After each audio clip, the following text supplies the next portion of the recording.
Welcome to the Florida Department of Transportation's public hearing for the State Road 72 at State Road 70 Project Development and Environment, or PD&E, study. We appreciate your attendance and participation. This public hearing is being conducted to give the public the opportunity to review and provide comments on the proposed preferred alternative and associated effects on the social, economic, cultural, natural, and physical environment. The purpose of this PD&E study is to evaluate engineering and environmental data and document information that will aid DeSoto County, FDOT District 1, and the FDOT Office of Environmental Management, or OEM, in determining the type, preliminary design, and location of the proposed improvements. The study begins on State Road 72, from County Road 661 northeast, approximately 0.85 miles to State Road 70, and extends on State Road 70 from County Road 661 southeast, approximately 1.06 miles in DeSoto County to the Peace River Bridge. The department proposes to raise and realign State Road 72 and State Road 70 within the project limits. A roundabout is proposed to replace the stop-controlled intersection. Multimodal improvements, including a shared-use path, are proposed as additional safety improvements. The need for the proposed improvements at State Road 72 at 70 is due to flooding concerns caused by the Peace River that may cause numerous safety concerns with existing infrastructure. State Road 70 provides interstate travel between the city of Fort Pierce, St. Lucie County on the east coast to the city of Bradenton, Manatee County on the west coast, and spans 5 counties. State Road 72 is an alternative route to the coast, starting from its eastern terminus at State Road 70, and is the most direct route to Siesta Key, Sarasota, and Venice in Sarasota County. State Road 70 is an evacuation route, and both State Road 70 and State Road 72 are part of the Strategic Intermodal Systems, SIS. Severe storms and historic flooding have been known to inundate segments of State Road 72 and State Road 70, making them impassable. Maintaining access to this route is crucial for commerce, safety, emergency response, and the overall transportation network and regional connectivity.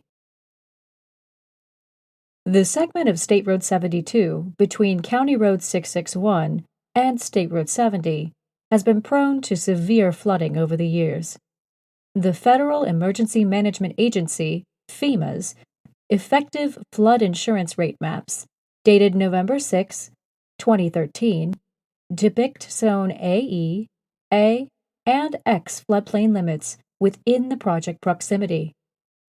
Frequent flooding restricts regional travel as well as adversely affects access and mobility for the local community.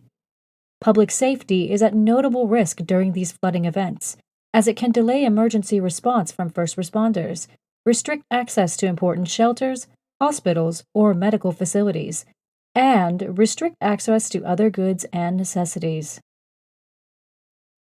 Within the project limits, State Road 72 is a rural, 2-lane, undivided roadway with a posted speed limit of 60 miles per hour that is reduced to 45 miles per hour approaching the State Road 70 intersection. The features of the existing road consists of 12-foot travel lanes and 10-foot shoulders. State Road 70 is a rural 2-lane undivided roadway with a posted speed limit of 45 miles per hour throughout the project limits.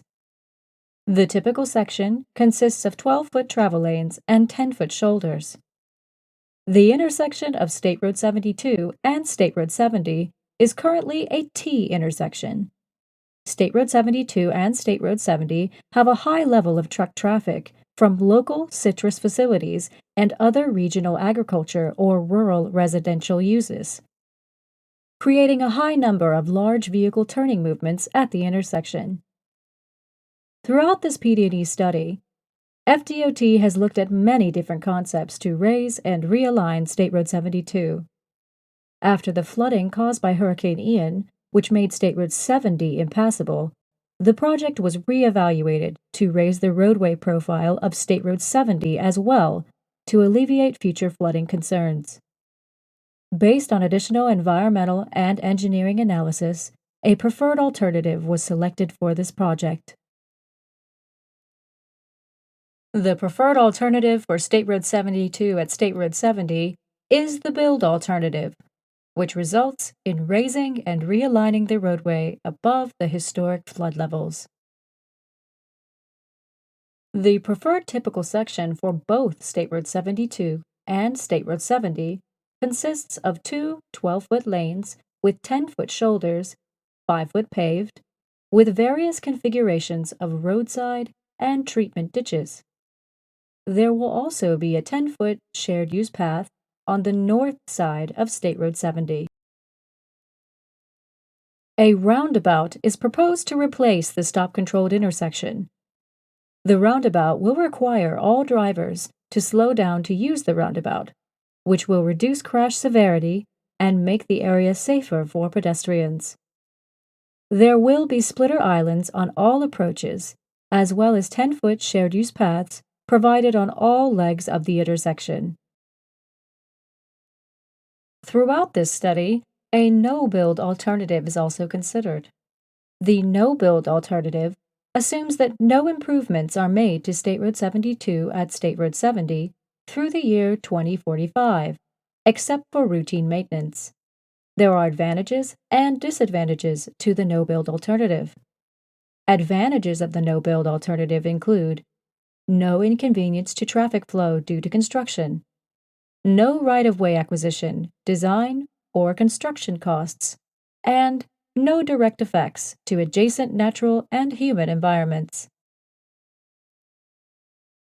Disadvantages include limited resiliency, a high risk for flooding, increased potential for vehicle-to-vehicle crashes, increased potential for crashes between vehicles and pedestrians and bicyclists, continued maintenance needed to keep the roadways functional, not consistent with the local transportation plans, and it does not meet the purpose and need. The no-build alternative remains a valid option and will continue to be evaluated until the completion of this study. FDOT evaluated environmental and socioeconomic factors relating to the proposed raising and realigning of State Road 72 and State Road 70, in accordance with the National Environmental Policy Act of 1969 as amended, and other federal requirements. The evaluation considered the effects of the improvements on threatened and endangered species, wetlands and floodplains, water quality, stormwater management and permitting, noise, contamination, cultural and historic resources, land use, construction effects, aesthetics, farmland, and right-of-way. Threatened and endangered species are allowed special protection under the Endangered Species Act of 1973 as amended, and Florida statutes. FDOT assessed species within the project limits, and through ongoing coordination with the U.S. Fish and Wildlife Service, has determined that the proposed project may affect, but is not likely to adversely affect, the existence of certain federally listed threatened or endangered species. The animal species included the eastern indigo snake and wood stork. Coordination with U.S. Fish and Wildlife Service regarding the final status of these species is ongoing. If the preferred alternative is approved by the OEM, FDOT District 1 will continue to work closely with environmental agencies in future phases to meet all environmental permitting requirements. FDOT evaluated wetlands within the project limits in accordance with Executive Order 11990, Protection of Wetlands. The proposed improvements will affect approximately 8.88 acres of primary wetlands, 2.69 acres of secondary wetlands, and 0.89 acres of surface waters. The proposed improvement may impact approximately 11.57 acres of wetlands. The department will take all practical measures to minimize harm to this area. The department will mitigate wetland impacts resulting from this project construction to meet requirements of Florida statutes and the United States Code. Results of the environmental contamination screening showed 0 sites ranked high, 5 sites ranked medium, and 14 ranked low. For the sites that are ranked low for contamination, no further action is required at this time. For the sites with a risk ranking of medium, the FDOT project manager and the district contamination impact coordinator will coordinate on further actions during the design phase that must be taken to address contamination issues. Before construction, specially trained crews will address contamination in these areas as required. A cultural resource assessment survey was conducted in accordance with the National Historic Preservation Act of 1966 and Florida statutes. Archaeologists and historians identified no archaeological sites and 8 historic resources in the project area. They concluded that this project's activities will not affect the character-defining qualities of any of these resources. The State Historic Preservation Officer concurred with these findings. This project is not expected to change future land use patterns on State Road 72 and State Road 70, nor result in adverse impacts to Section 4F, noise, floodplains, water quality, or air quality. Minimal construction effects are expected. Right-of-way will be required for the construction of the preferred alternative, consisting of 11.58 acres, impacting 11 parcels. However, this project will not cause any relocation of families or businesses. All right-of-way acquisition will be conducted in accordance with Florida Statute 339.09 and the Federal Uniform Relocation Assistance and Real Property Acquisition Act of 1970, commonly known as the Uniform Act. The right-of-way agents who are supervising this program are here tonight and will be happy to answer your questions. In accordance with Rule 1497 of the Florida Administrative Code, the proposed improvements will include a median to control the movements or access of turning traffic.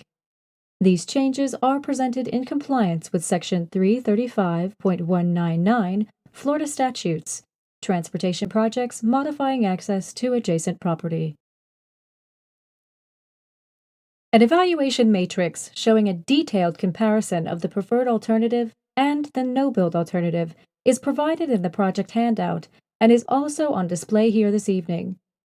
The matrix shows potential effects to the social, cultural, natural, and physical environments and identifies preliminary costs.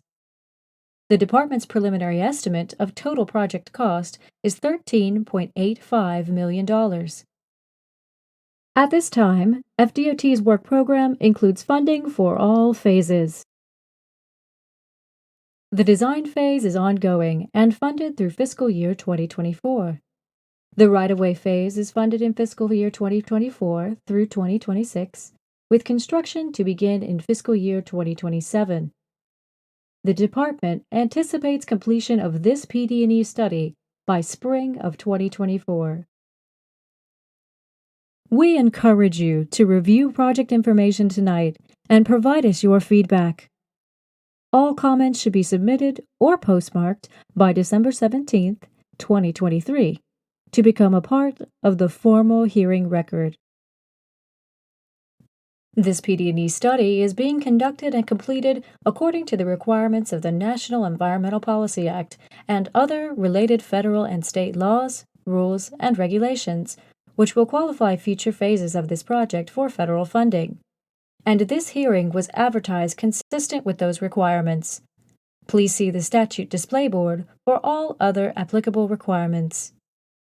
This hearing is also conducted in accordance with the Americans with Disabilities Act of 1990 and with Title VI of the Civil Rights Act of 1964 and related statutes. Anyone who feels he or she has been discriminated against with regard to race, color, national origin, age, sex, religion, disability, or family status, may complete one of the forms located at the sign-in table and mail the completed form to the address listed on the poster board. And finally, an FDOT safety moment. Remember this holiday season, drive sober or get pulled over. Drinking and driving don't mix. FDOT thanks you for making safety a continued priority. Thank you for your interest and participation in the State Road 72 at State Road 70 Project Development and Environment Study public hearing, and for taking the time to join us this evening.